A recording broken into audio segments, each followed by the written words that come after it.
À Brazzaville, tout comme partout dans le pays, la plupart des boulangeries ou presque sont tenues par les étrangers et peu des Congolais sont dans le secteur. Cependant, l'on note la complexité de la qualité servie aux populations et surtout des conditions hygiéniques dans la chaîne de production ou de fabrication. Téné. Nous sommes ici en plein marché total à Bakongo, dans le 2e arrondissement de Brazzaville.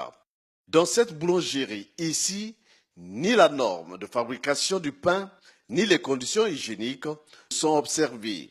L'enquête effectuée décrit un constat alarmant. Sans même aborder la question des normes alimentaires requises, la première chose qui attire votre attention est l'environnement dans lequel le pain est produit.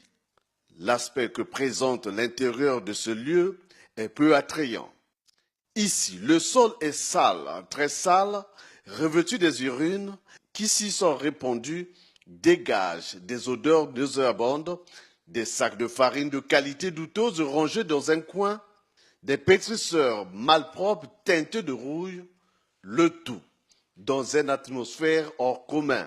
De l'autre extrémité, dans ces bacs, ils utilisent également des barres de glace faites avec de l'eau impropre. Cette eau servirait même à la fabrication de la pâte de farine en cas de pénurie. Des conditions peu orthodoxes qui découragent les Congolais. Regardez dans quel état les pains sont fabriqués. Mais on mange quoi? Mais c'est pourquoi on est malade. Mais qu'ils viennent voir ce qui se passe ici réellement. Que tout Congolais voie comment, là où on fabrique du pain, il y a des matières fécales. Les murs sont sales. Et ça sent les urines. Mais est-ce qu'on ne peut que tomber malade? Je le mange, mais sauf que ce boulangerie-là, vraiment, leur pain ne me plaît pas. Parce que d'abord, la boulangerie est trop sale.